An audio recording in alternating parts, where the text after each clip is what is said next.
भाइयों और बहनों, मैं आज बताऊंगा अग्निवीर अग्निपथ के बारे में। मैं मैं किसी अग्निपथ से खिलाफ़ नहीं हूँ, ना अग्निवीर से खिलाफ़ हूँ। लेकिन आप जब फ़ौज में भर्ती होते हैं तब आपको रिस्पेक्ट मिलना चाहिए, आप में जज्बा होना चाहिए, तभी आप फ़ौजी बन सकते हैं। एक फ़ौजी बनने के लिए कम से कम 7 साल लगते, 7 साल कम से कम। अगर मैं मैकेनिक हूँ तो 1 साल ट्रेनिंग, बेसिक ट्रेनिंग, 2 साल टेक्निकल ट्रेनिंग, और भी ट्रेनिंग्स होते हैं। उसके बाद वो यूनिट में जाता है, वो 2-3 साल वो बेसिक सीख लेता है। उसके बाद 7 साल 8 साल में वो अपने जो लड़ाई के टैंक है, अगर वो मैकेनिक है तो वो काम करना शुरू कर लेता है। तो अभी जो अग्निपथ है और जो अग्निवीर अग्निपथ जी स्कीम लागू हुई है, बोलते हैं कि 100 आदमी से 25 आदमी वापस आएंगे। वो हौसला नहीं है। एक बार आप फौज में गए तो गए, एक बार आपने आपने फिज़िकल फिटनेस दे दिया, तो आप पक्का फ़ौजी बन गए। तो अभी ये क्या हो गया, मोरल डाउन हो जाता है जब 100 आदमी से आदमी वो जो भी 100 आदमी जो भर्ती हुई है एग्ज़ाम्पल, वो सब सोचेंगे अरे हम तो 75% 75 आदमी हम बाहर निकलेंगे और बचेंगे हम 25 आदमी। तो वो उनका भी मोरल डाउन, 25 आदमियों का, और इनका भी मोरल डाउन है, क्योंकि उनको पता नहीं कि हमको कैसा परमानेंट बनाएंगे। तो एक बार फ़ौज में भर्ती हो गया भाई और बहनों, एक बार फ़ौज में भर्ती हो गया, आप समझ में आया, तो वो ट्रेन हो जाएगा, उसको अपना दिमाग नहीं लगाना है फ़ौज में, अपना उसने आप ऑर्डर मानना है। और बात यह है कि जब ये बंदे जब अचानक लड़ाई हो जाती है, उनको अगर बॉर्डर में भेजते हैं तो एक आधा अग्निवीर अग्निपथ स्कीम वाला बंदा मर जाता है तो उसको रिस्पेक्ट नहीं मिलता है। जैसा जो परमानेंट फौजी होता है, जो जैसा मरता है उसको गांव में शहीद का रिस्पेक्ट नहीं मिलता है। तो सबको मिलना चाहिए, और ये अग्निवीर अग्निपथ ये बंद होना चाहिए। मैं गवर्नमेंट के स्कीम्स के खिलाफ़ नहीं हूँ, उन्होंने अपना बजट या अपने प्लान के मुताबिक किया है, लेकिन फ़ौज के साथ, फ़ौज के सिक्योरिटी के साथ, नेशनल सिक्योरिटी के साथ आप लोगों ने अ, अच्छा स्टेप लेना है। ये नेशनल सिक्योरिटी है, समझ में आया।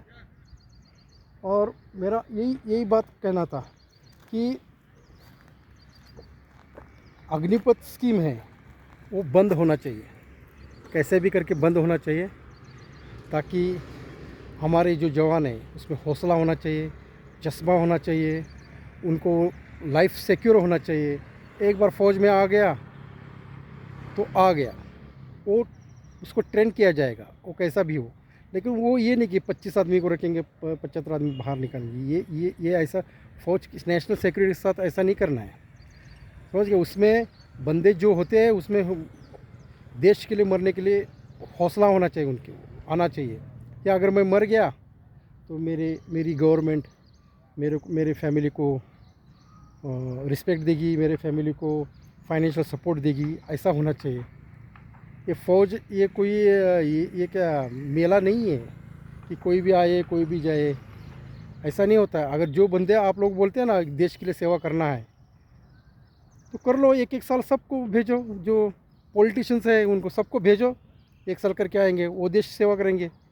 एक एक स- एक से- एक एक वो एक एक वर्ष का सेवा करो फ्री में ऑफ कॉस्ट, और आप नेता बनो। लेकिन फ़ौज है बेसिक फाउंडेशन है। ये जो फ़ौज होती है, जवान होते हैं, वो बेसिक है, हमारे राष्ट्र का बेसिक है। जो अगर लड़ाई होती है तो यही लोग ज़्यादा से ज़्यादा लड़ते हैं। अफसर अफसर जो आप लोग बोलते हैं, फिर बोलते हैं S C short short service commission, उनको ट्रेनिंग कम मिलती है। उनको ट्रेनिंग कम मिलती है, लेकिन उनको दिमाग की तरफ जो दिमाग से उनको ज़्यादा ट्रेनिंग दिया जाता है। वो ज़्यादा पढ़े लिखे होते हैं, उनको ट्रेनिंग उनको फिज़िकल ट्रेनिंग कम मिलता है। वो ठीक है, उनके लिए ठीक है, उनको दिमागी ट्रेनिंग ज़्यादा दिया जाता है। लेकिन जो जवान होता है उनको भाई साहब 7 साल की ट्रेनिंग चाहिए, कम से कम 7 साल की ट्रेनिंग चाहिए उनको। जब 7 साल की ट्रेनिंग होगी तभी वो जवान बन जाएगा। और यही तो मैं बताना था आप लोगों को। और हमारा जो अग्निपथ है या अग्निवीर जो स्कीम है वो बंद होना चाहिए मेरे प्यारे भाई और बहनों। अगर आप, मैं जो बोल रहा हूँ, अगर आपको अच्छा लगा तो लाइक करो, शेयर करो। और जितने भी अग्निपथ स्कीम है वो परमानेंट स्कीम करना चाहिए। ऐसा नहीं होता यार, फ़ौज के साथ आप ऐसा खिलवाड़ मत करो, ये आपकी देश की नेशनल सिक्योरिटी है, समझ में आया। और बंदे में हौसला आना चाहिए, हौसला। मैं अभी और एक बात बताऊँ, अगर सचमुच में लड़ाई होगी ना, सचमुच में लड़ाई होगी तो ये बंदे भाग के आएंगे। अरे कौन मरेगा बोलेगा। और जिसको परमानेंट है वो बोलेगा मरने से मेरे को कोई फ़ायदा नहीं, मैं देश के लिए मरूंगा, मेरे को शहीद का दर्जा मिलेगा, मेरे मेरे मेरे मेरे फाइनेंशियल, मेरे घर में फाइनेंशियल सपोर्ट मिलेगा, ऐसे उसके दिल में होता है और अपना दिल लगा के लड़ता है। और फ़ौज की नौकरी अभी वो बोल रहे हैं ना अग्निपथ वालों को, कितना तनख्वाह 20,000 रुपये। और 20,000 तो डेली वेजिस इधर है ना, जो जो लोग डेली वेजिस है इधर, तो प्लम्बर भी कमाता है इधर डेली वेजिस में। ऐसा नहीं होना चाहिए। और जो फौजी आदमी को जो ट्रेनिंग मिलती है ना, वो कितने बजे उठना पड़ता है।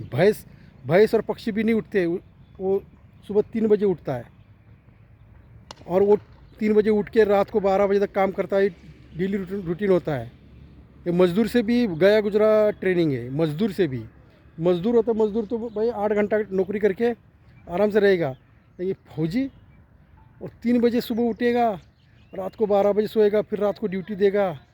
और ऐसी ट्रेनिंग होती है फ़ौज की। इतना आसान नहीं है फ़ौज।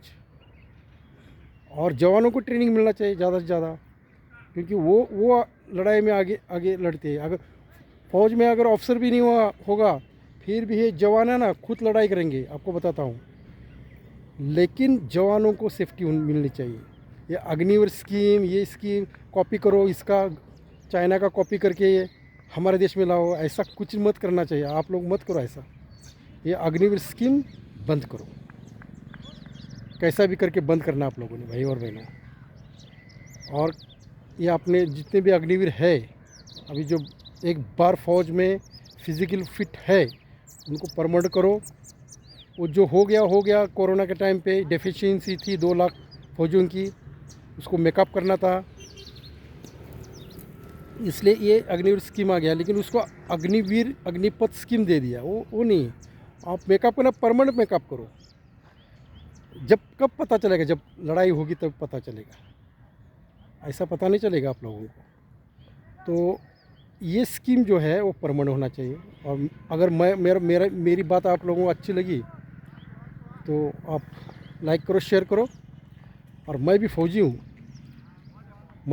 हूँ, मेरे को पता है फ़ौज क्या होती है, फ़ौज कितने बजे उठती है। 3 बजे सुबह उठती है, रात को 12, फिर रात को 12 बजे सोती है, फिर रात को ड्यूटी देना पड़ता है, बहुत कुछ होता है। तो ये जो अग्निपथ ये बंद करो। जितने भी बंदे हैं उनको दोबारा परमानेंट करो और ऐसे चलने दो, जैसा चल रहा है वैसा चलने दो। आप आप लोग सब चेंज कर सकते हैं, मॉडिफाई कर सकते, लेकिन फ़ौज को भी मॉडिफाई करो कि बढ़िया तरह से उसको ट्रेनिंग दे दो, अच्छा ट्रेनिंग दे दो, अच्छा इक्विपमेंट दे दो, अच्छा ट्रेनिंग, हर तरह का अच्छा ट्रेनिंग दे दो।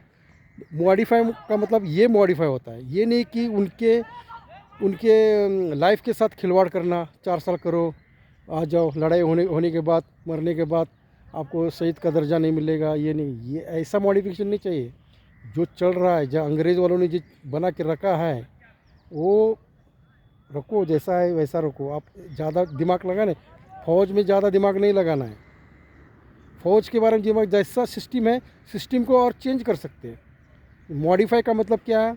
बंदों में मॉडिफाइड मत करो, बंदों को मॉडिफाइड ट्रेनिंग में करो, उनको अच्छा ट्रेनिंग दे दो, लेकिन उनके लाइफ के साथ खिलवाड़ मत करो, उनके जॉब के साथ खिलवाड़ मत करो, उनके पेट के साथ खिलवाड़ मत करो, उनको उनके रिस्पेक्ट के साथ खिलवाड़ मत करो।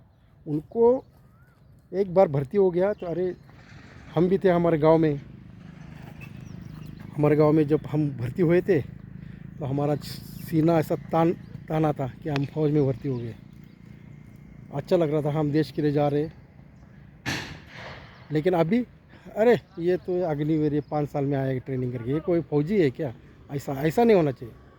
रिस्पेक्ट मिलना चाहिए। ये रिस्पेक्ट अग्निवीर वालों को रिस्पेक्ट नहीं मिलेगा, इसीलिए परमानेंट होना चाहिए।